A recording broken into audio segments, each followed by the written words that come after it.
Hello bachcho, let's see this question. We are required to form different words with the help of the word integer. Let m1 be the number of words in which I and n are never together. M2 be the number of words which begin with I and end with r. Then m1 upon m2 is equal to. तो चलिए इस question को solve करती हूँ की concept apply करूंगी. सो integer में देखिए ये कितने इंटीजर ये वर्ड जिसमें अगर मैं ई पे नोटिस करूँ तो ये 2 बार यहाँ पे लिखा गया है. सो अगर मैं की कंसेप्ट में लिखूँ नंबर ऑफ वेस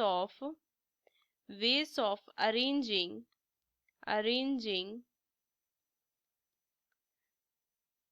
n items where in n items there are p items of p1 of one kind, p2 of another kind, and up to pk of other kind. So number of ways क्या हो जाएगा n factorial upon p1 factorial into p2 factorial into p3 factorial up to pk factorial. तो चलिए इस question को मैं solve करती हूँ इसकी कंसेप्ट को ध्यान में रखते हुए. सो अगर मैं लिखूं ऑल पॉसिबल वर्ड्स जो हो जाएंगे वो कितने हो जाएंगे, टोटल वर्ड्स कितने हैं देखिए. तो ये 7 है तो 7 फैक्टोरियल अपॉन में देखिए ई जो है वो 2 बार है तो 2 फैक्टोरियल अपॉन में करेंगे. सो इसको अगर मैं सॉल्व करूं तो 7 इंटू कितना हो जाएगा 7 into 6 into 5 into 4 into 3 into 2 factorial upon में 2 फैक्टोरियल. सो इसको मैं सॉल्व करूँ तो ये आ जाएगा मेरा 2520. सो अब अगर मैं देखूं if I and N are always together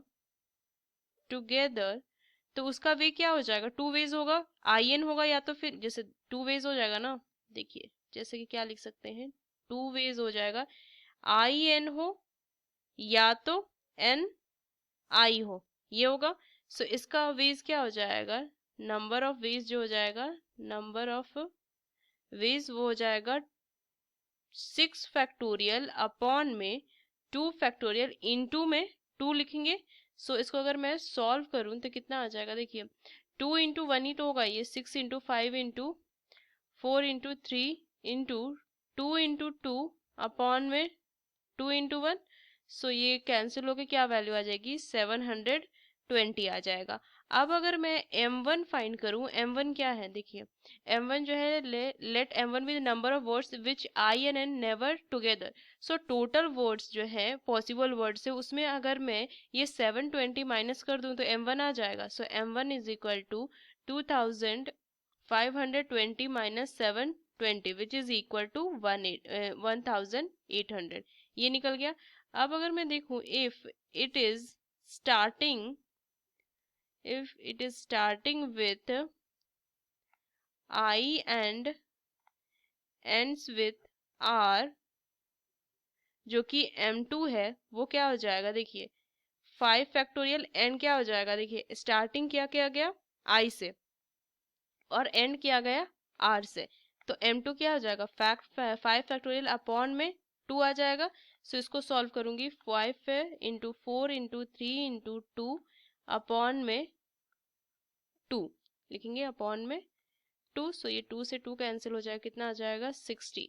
so m1 upon में m2 हो जाएगा वो कितना हो जाएगा 1800 अपॉन में 60. सो वैल्यू आ जाएगी 30. सो 30 इसका फाइनल आंसर आ जाएगा.